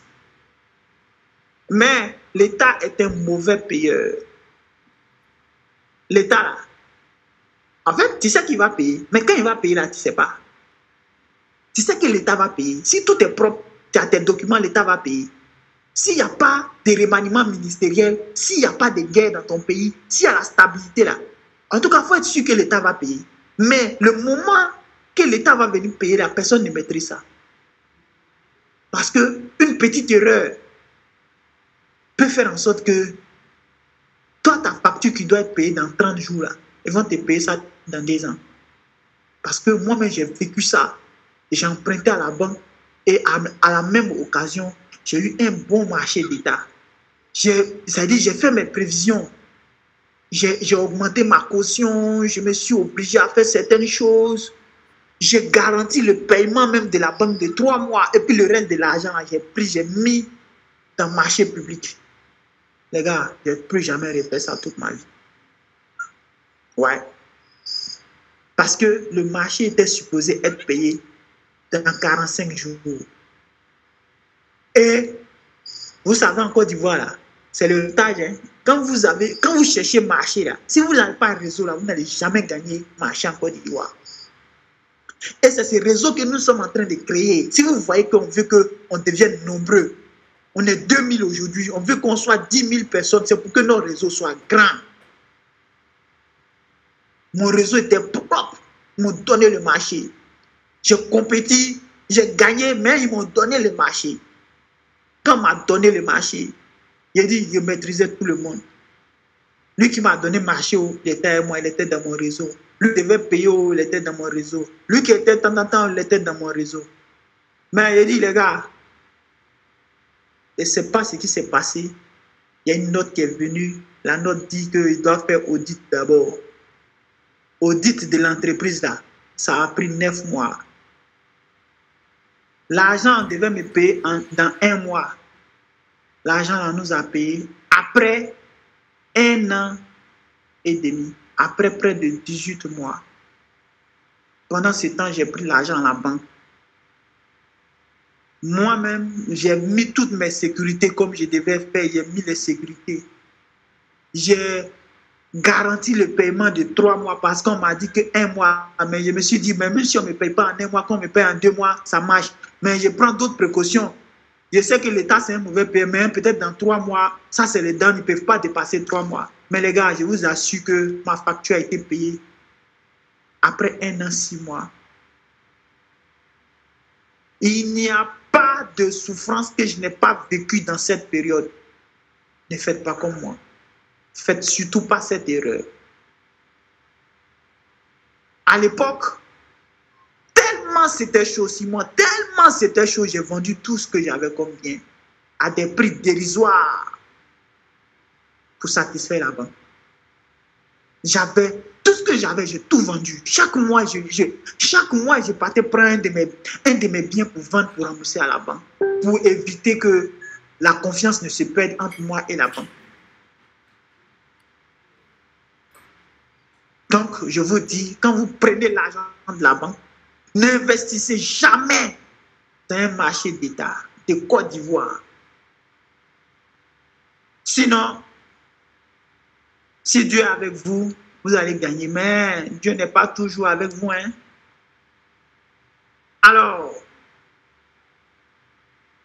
la dernière erreur sur laquelle je vais me présenter, me prononcer, si la banque vous demande de relancer votre crédit alors que le premier n'est pas fini, trouvez des excuses. Dites-leur que bon, vous n'êtes pas encore prêt, vous n'êtes pas en Côte d'Ivoire, ou bien en fait, n'allez pas renouveler le prêt là. Parce que si vous renouvelez, vous tombez dans un autre cercle vicieux qui fait en sorte que vous rachetez le prochain crédit. La banque va bloquer encore 2 mois de caution. Donc, si l'argent qu'on vous donne est sur 10 mois, comme ils vont bloquer 2 mois de caution, donc c'est comme l'argent qu'on va te donner. Maintenant, c'est l'argent de 8 mois. Mais comme tu vas racheter l'ancien crédit qui restait 2 mois, donc quand on va enlever cet argent dedans, c'est comme l'argent qu'on va te donner là. Si on prend l'exemple, si tu prends 10 millions, c'est comme 1 million par mois. Mais la banque va bloquer 2 mois d'abord. Maintenant, comme tu dois racheter l'autre crédit là, l'autre crédit, il y a 2 mois, tu dois racheter. Donc, en rachetant là, ça te fait 2 millions là-bas. Donc, quand on va racheter l'ancien crédit, et puis on va bloquer 2 mois de caution là. En fait, au lieu de te donner maintenant 10 millions, ils vont te donner 6 500 000. Tu auras 6 500 000 alors que tu as demandé 10 millions. Mais comment veux-tu que quelqu'un qui dans sa fiche a écrit qu'il a emprunté 10 millions n'a reçu que 6 millions et il doit rembourser 12 millions? Comment vas-tu faire pour rembourser ça? Mathématiquement parlant, dis-moi, comment tu vas faire pour rembourser ça? Même avec le schéma que moi j'ai tracé là, ça ne marche pas. Parce que sur papier, c'est écrit que vous avez emprunté 10 millions. Mais l'argent qu'on va te remettre quand on enlève la caution dedans, là, ça fait 8 millions. Quand ils vont racheter ton ancien crédit, les 2 mois de ton ancien crédit, là, ça va faire 8 millions moins 6 millions. Pardon, moins 2 millions encore, ça va faire 6 millions. Donc, on va te donner l'argent cash 6 millions à rembourser 12 millions. On te donne moitié de l'argent à rembourser 12 millions. Comment vas-tu t'en sortir? Donc, c'est une erreur que vous devez aussi éviter. Alors, chers amis, je pense que nous sommes déjà à 21h, presque 30. Si M. Fofana Lassina ne m'a pas dit d'arrêter aujourd'hui, c'est que lui-même, il est concentré aussi. Sinon, l'heure est dépassée à longtemps. Hein. L'heure est dépassée à longtemps. Mais bon, tu sais, dans la vie de tout le monde, il va forcément arriver un jour où tu vas rencontrer des difficultés. Et généralement, les gens vont se tourner vers le crédit. Alors que, avec les enseignements que vous venez de donner là, c'est le plus mauvais moment en fait. On ne court pas vers la banque lorsqu'on a des problèmes. Vraiment. C'est vrai, c'est difficile à entendre, hein, surtout les fonctionnaires. En tout cas, moi-même qui étais fonctionnaire, par contre, je n'ai jamais eu d'expérience avec le crédit étant fonctionnaire. Mais les banquiers, eux, quand tu es fonctionnaire ou bien salarié avec un CDI, ça c'est la garantie de l'emploi, du salaire. Les banquiers même là, quand, en fait, tu as une exception s'ils ne prennent pas crédit. Ils vont courir derrière toi. Chaque mois, ton gestionnaire, l'agent de crédit de la banque va t'appeler pour te dire, mais monsieur Fofana, bon vraiment, comme la rentrée arrive là, tu vas venir prendre crédit préscolaire. Je dis, je n'ai pas d'enfant. Ah non, mais il n'a pas d'enfant. Est-ce que les parents, les cousins, je dis, je prends personne à Jacques. Tellement ils veulent trouver quelque chose à dire. Donc c'est très important à comprendre. Pour travailler sereinement, il ne faut pas devoir à quelqu'un. Donc voilà pourquoi, c'est quand vous avez de l'argent que c'est en ce moment en réalité que vous devez utiliser l'argent de la banque comme un véritable levier pour vous développer en fait. Donc ça, c'est le point en réalité que Ladi a souligné. Mais aujourd'hui, on ne va pas s'attarder. Déjà, vous pouvez lever la main pour ceux qui veulent poser des questions ou bien partager une expérience. Ok, il y a Latifa. Déjà, d'accord. Ok, vous pouvez ouvrir le micro déjà pour commencer, pour poser votre question ou bien partager une expérience avec nous. Bonsoir à tous. Bonsoir encore à vous. Moi, je ne fais pas un partage d'expérience, je voudrais poser une question. D'accord. D'accord. Allô? Oui, on vous entend. Hein. Allô? On vous entend. Ok, je voudrais poser une question. D'accord, on vous écoute. Allô? Je voudrais poser une question sur les intérêts, sur les emprunts là. Je voulais savoir si est-ce qu'il y a une possibilité de négocier les intérêts sur son emprunt. Par exemple, si tu t'en vas que pour près de 15 millions, par exemple, on te demande un prêt de 5%, je ne sais pas, je dis n'importe quoi, 7%. Peut-être que tu peux négocier pour faire ça 4% ou 3%. Il y a des techniques pour ça. Comment on fait? Je veux savoir. Bon, c'est M. Fofana Ladi qui est le spécialiste des prêts. Mais ce que je sais, 15 millions, ce n'est pas beaucoup d'argent hein, dans la réalité. Hein. Voilà. Il y a la possibilité, les banquiers donnent la possibilité de négocier les prêts, c'est-à-dire le taux d'un prêt à la baisse, ou bien même le taux d'un DAT par exemple à la hausse, à moins que l'argent soit beaucoup. 15 millions là, dans la réalité des faits, en tout cas, pour ce que je sais, vraiment, c'est pas grand-chose. Monsieur Fofana l'a dit ou bien? Bon, en fait, ici, c'est ce que notre soeur doit comprendre. Peut-être que 15 millions, là, c'est beaucoup d'argent devant elle, mais au niveau de la banque, ce n'est rien. Il y a des gestionnaires, par exemple, au niveau de la banque, là, ils ont pour objectif par mois de donner crédit de 2 milliards par mois. Il y a des banques comme ça. Donc, quand toi, tu viens prendre un crédit de 15 millions et puis tu veux qu'on négocie le taux, on ne va même pas te regarder. Voilà, on ne va même pas te regarder.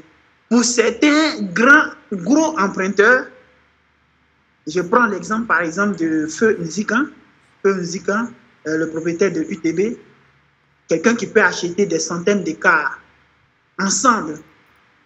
Un car peut coûter 120 millions, 120 millions, 130 millions. Un car à 120 millions, quand vous faites 120 millions x 10, ça fait 1 milliard. Quand vous faites x 100, ça nous fait pratiquement 12 milliards. Donc, si Nzika veut, par exemple, emprunter au niveau de la banque et qu'il veut que le taux d'intérêt, qui est par exemple de 18%, revienne à 4%, la banque va se plier à ses ordres. Donc, vous devez comprendre que si l'argent que vous venez emprunter est très faible, la banque ne va même pas vous donner la possibilité. Vous-même, vous ne saurez même pas qu'on peut négocier le taux. Mais pourtant, d'autres entrepreneurs qui empruntent de gros montants, eux vont vous dire si c'est possible de négocier le taux. Mais toi, tu n'auras pas cette possibilité. Voilà. C'est comme aujourd'hui, nous sommes en train de créer le réseau Fana Business Club. Aujourd'hui, on est plus de 2000. Si on arrive à avoir des garanties d'une valeur, par exemple, de 5 milliards, de 10 milliards, de 15 milliards, de 20 milliards de francs, quand nous, on va aller emprunter au niveau de la banque, on peut négocier le taux. Parce que la banque verra que s'ils ne s'entendent pas avec nous, on peut aller proposer ça ailleurs et ailleurs, ils vont accepter. Tout simplement parce que les banques même là, ils ont des taux d'intérêt différents. Les microfinances là, les taux d'intérêt vont jusqu'à 22%. Alors que les grandes banques, les taux d'intérêt peut-être, je ne sais pas moi, de 15%, de temps en temps. Même ce qu'on va vous dire dans le papier, ils vont vous dire que le taux d'intérêt fait 7%, bien 8%. Quand tu vas bien calculer réellement, tu vas te retrouver à 12 ou 14%. En fait, il y a tellement de petites retenues à gauche, à droite, au niveau des banquiers que quand vous ne prêtez pas attention, par exemple, ceux qui vont dans les microfinances, si tu poses la question, mais le taux d'intérêt est de combien? Ils vont te dire c'est de 1% par mois. Ah, 1% par mois, ah, ça c'est rien. Ah. Mais 1% par mois, un taux d'intérêt de 1% par mois. Et à la fin de ta fiche que tu vas signer, tu vas voir, c'est bien écrit en gros caractère, taux d'intérêt annuel 22,2%. Tu as fini de tout signer, tu as fini de prendre l'argent. Mais tu as remboursé. Voilà, donc en fait, c'est la réponse à votre question. Ok, alors si vous avez d'autres questions.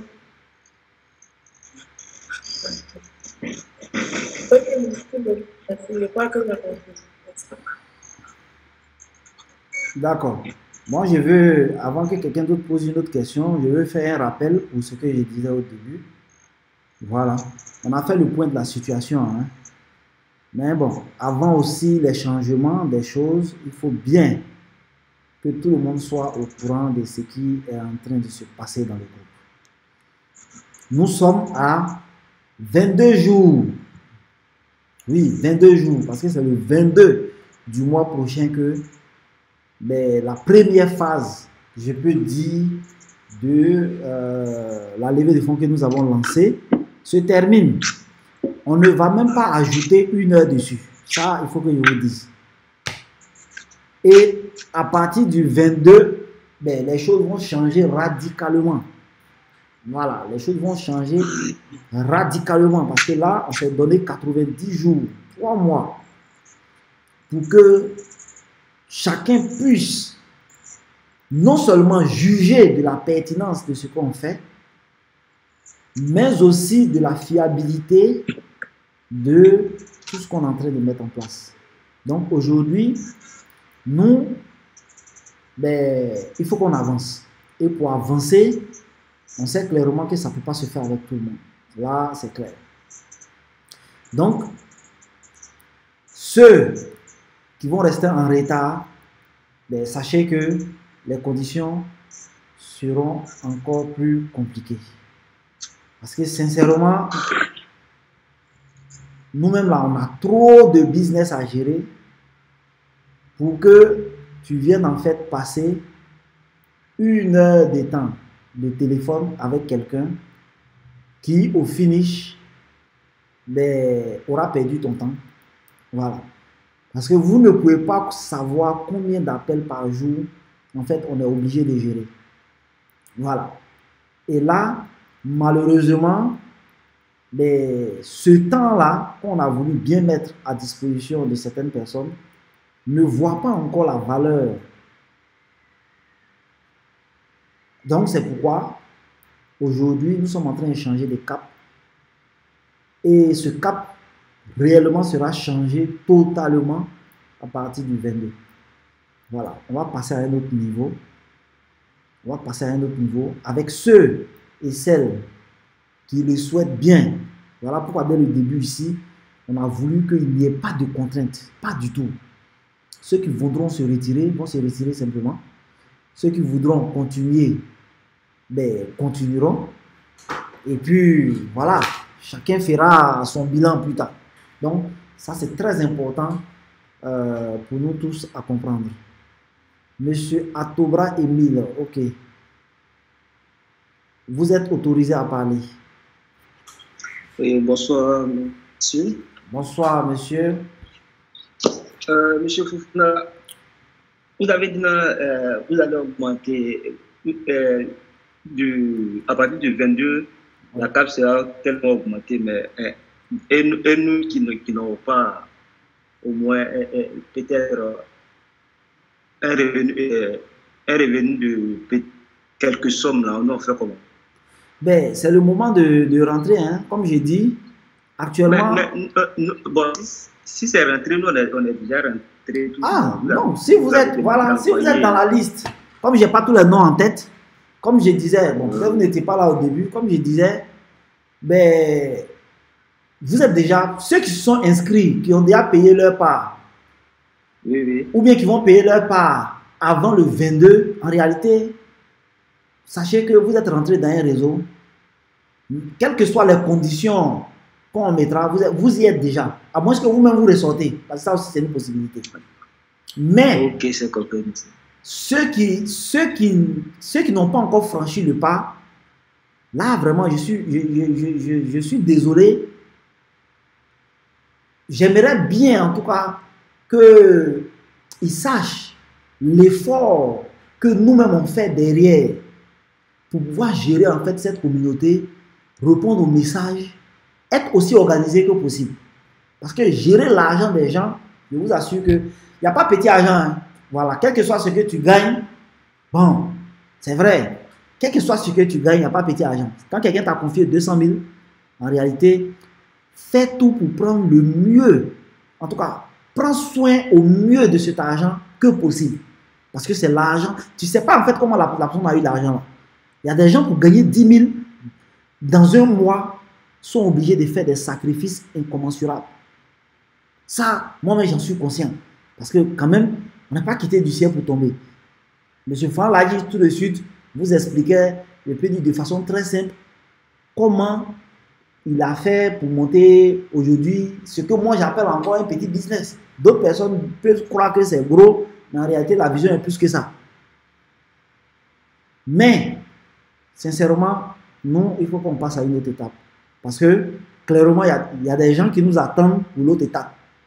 Mais on a bien voulu que le maximum de personnes puissent bénéficier, en fait, d'une qualité, je dirais, de service, ou bien d'une qualité de réseau. Moi, j'aimerais bien, vraiment, que... Parce qu'on n'arrive pas à comparer les choses. Quand tu dis quelque chose est bon, c'est clairement par rapport à un référentiel. Mais je suis sûr qu'il y a beaucoup de personnes, en fait, qui n'ont jamais participé à des réseaux ou bien des trucs pour pouvoir juger, en fait, de la qualité. Ou bien de la chance même qu'ils ont à rejoindre une telle initiative. Nous, on est dans d'autres réseaux. Hein, bon. Pour ceux, par exemple, ça, je vous donne un exemple. Ça y est devant moi. Pour ceux qui vont regarder la vidéo, il y a un nouveau réseau dans lequel moi-même je viens d'intégrer la semaine passée. Le réseau s'appelle Entrepreneur State of Africa. Mais ils ont nommé le réseau la tribu. Les deux fondateurs de ce réseau-là, il y a un qui s'appelle Moulay Tabouré et le deuxième s'appelle Khaïr Lumumba. C'est le petit-fils de Lumumba qu'on a tous connu. Ce dernier-là, il y a un grand événement qui se passe en Côte d'Ivoire chaque année qu'on appelle Adicom Day. Il a une agence de communication qui accompagne en fait tous les influenceurs à faire les placements de produits.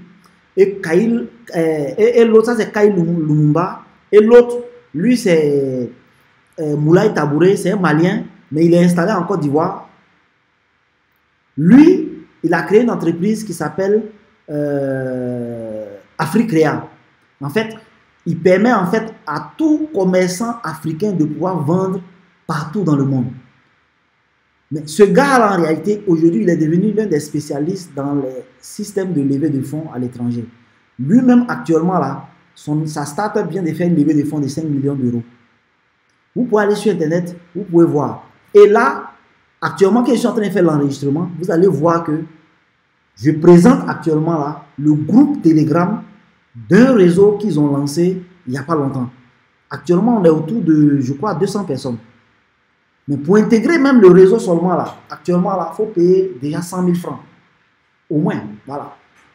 Pour juste échanger entre nous sur certaines thématiques un peu stratégiques dans le monde entier en fait. Parce que chacun a son réseau. Il faut intégrer les réseaux pour avoir d'autres manières de voir la vie. Il y a ce réseau que je viens d'intégrer il n'y a pas longtemps. Donc, pour ceux qui n'ont pas en fait, je dirais, l'expérience d'intégrer des réseaux qui sont payants, juste pour aller s'informer, juste pour garder le contact avec certaines personnes, ne peuvent pas en fait juger de l'opportunité qu'on leur donne de pouvoir aussi discuter avec des personnes, des entrepreneurs. C'est impossible. Vous pouvez aller vous renseigner. Ce réseau-là, il est ouvert à tout le monde, hein, mais il faut payer pour y être. Voilà. 200 personnes, mais c'est 200 personnes de très haute qualité. Mais nous, on a pensé que on allait permettre au maximum de personnes de pouvoir bénéficier de ce qu'on sait. Mais bon, malheureusement, les choses ne marchent pas comme ça. Voilà. Donc, voilà pourquoi on est vraiment désolé. Hein. On est vraiment désolé. Le groupe ne va pas se fermer. On va continuer le travail qu'on est en train de faire. Mais il est clair que pour qu'on puisse passer à une autre étape, en fait, on ne pourra pas le faire avec tout le monde. Parce que je ne peux pas répondre à 100 messages, 200 messages par jour par rapport à ce qu'on est en train de faire. Il faut que la qualité des échanges, en fait, si j'échange avec quelqu'un aujourd'hui, 1 heure de temps, il faut que ça soit en fait, il faut que ça nous fasse gagner de l'argent ou bien ça ait un apport très significatif avec, par exemple, le projet qu'on est en train de développer, clairement. Parce qu'il y a des... Nous-mêmes, on a voulu faire des rattrapages, mais j'ai rapidement dit à M. Fofana Ladji que non, il ne faut pas qu'on rentre dans ça. Voilà, parce qu'on n'a pas besoin de faire plaisir à quelqu'un ici. Même la dernière fois, comme je disais, M. Yo Dolé, il est dans le groupe, hein, vous pouvez aller, voilà, vous pouvez aller échanger avec eux. Voilà, c'est des gens que j'ai connus avec le projet. Il est venu ici, on a discuté pendant longtemps. Je lui ai clairement dit que je partage toute la vie qu'il a dit, mais pour nous, le moins qu'on puisse faire, c'était de permettre à tout le monde de pouvoir participer. Parce que je vous assure qu'on va passer à une autre étape. Sincèrement, on va passer à une autre étape. Et cette étape-là, en tout cas, peut-être que beaucoup d'hommes ne vont pas le comprendre. Parce qu'ils vont dire que ça c'est les choses de blanc. Ça, c'est, voilà. Parce que généralement, quand on ne comprend pas quelque chose, on attribue ça aux blancs. On dit, ça là, vous êtes en train de rentrer dans des considérations de riches. Aujourd'hui, même Dieu merci, notre thème s'y prête, clairement. La banque ne prêtera jamais à un pauvre. Oui. Vous-même, prenez l'exemple sur vous-même. Si au quartier, chaque matin, toi, tu te lèves, tu vas au travail, tu grouilles comme tu peux, et il y a un gars qui est assis au quartier, il joue au damier, il est dans les vélodromes, et puis le gars vient vous voir un jour pour dire, vraiment, un frère, j'ai besoin d'argent pour me lancer dans un business. Est-ce que toi, tu vas lui donner l'argent? Jamais. Alors qu'aujourd'hui, là, le riche du quartier va venir te voir pour dire, ah, Joe, donne-moi 10 000 là, il y a quelque chose à faire. Tu vas enlever rapidement pour lui donner. Parce que tu es sûr de sa capacité de remboursement. Voilà. Mais bon, malheureusement, c'est comme ça aussi la vie. C'est comme ça que ça marche. On ne peut pas aussi décevoir, parce que c'est très important pour nous. On ne peut pas décevoir ceux qui ont, je dirais, pris la peine de pouvoir envoyer de l'argent, mettre leur argent. Nous, on n'a pas le droit de les décevoir. Parce que je vous assure, il y a eu trop d'arnaques de la diaspora par nos frères qui sont en local ici. Et ça, chaque jour, on me raconte des histoires comme ça. Donc, nous-mêmes, là, on n'a pas le droit que ceux-là se découragent. Parce que des gens qui te voient sur les réseaux sociaux, ils te connaissent ni d'Adam, ni de Ève, et puis ils t'envoient 100 000, 200 000, 500 000, 1 million. Vraiment, tu ne peux pas les décevoir. Tu ne peux pas les décevoir.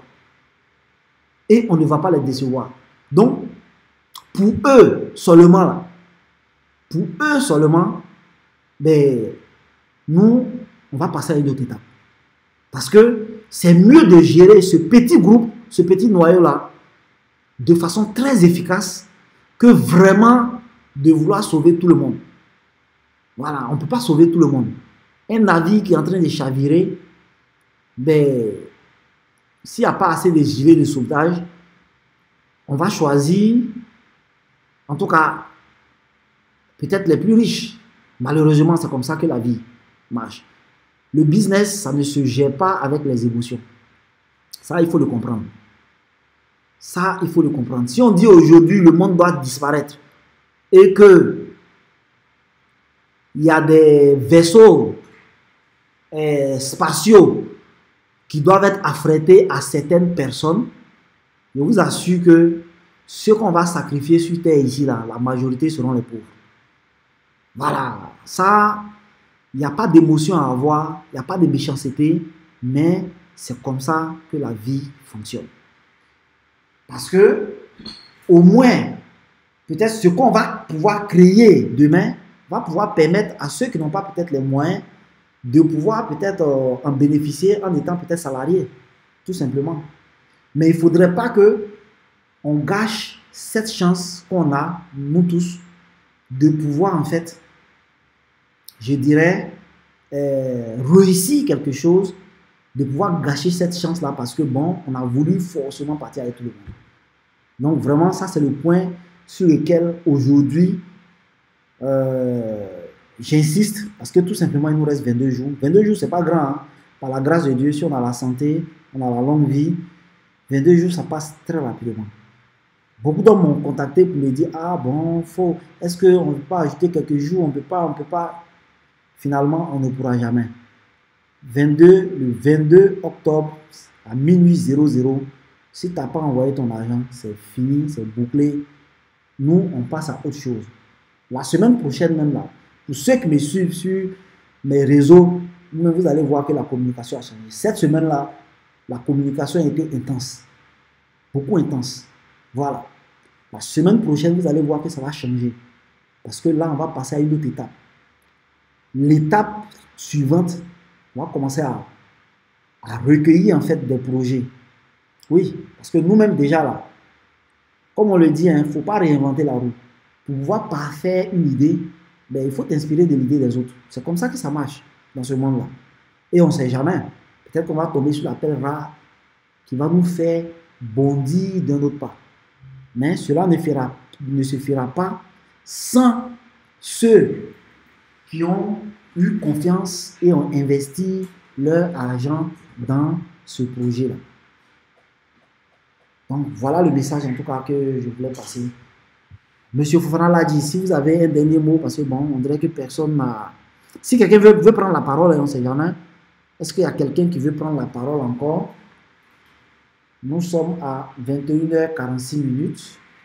S'il n'y a personne qui prend la parole, M. Fanaladi va donner son dernier mot et puis on va clore la séance. Bon, merci beaucoup pour tous ces éclaircissements. Alors aujourd'hui, la seule chose que je pourrais dire, c'est de dire merci à tous ceux qui ont été présents. Merci à tous ceux qui continuent de s'inscrire dans le Fofana Business Club. Merci à tous ceux qui nous font confiance. Et surtout, les conseils que nous avons donnés aujourd'hui au niveau de comment emprunter, les erreurs à éviter, essayez de les mettre en pratique. Merci bien et bonne nuit à vous. D'accord, merci beaucoup à M. Fofana Ladji.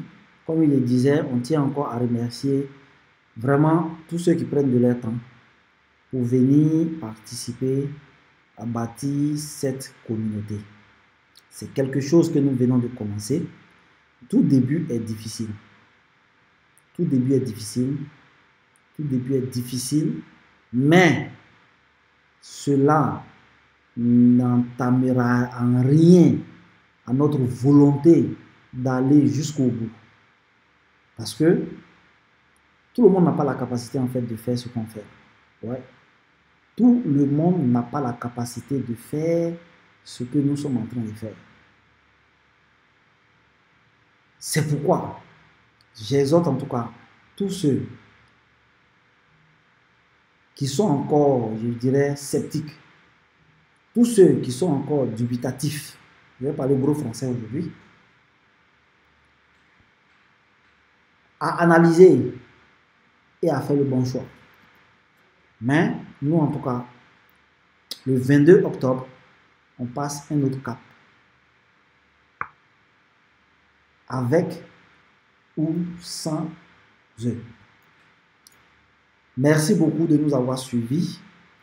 Merci beaucoup d'être présents. Et que la paix du Seigneur soit avec vous partout où vous êtes. Bonne soirée à vous. Merci.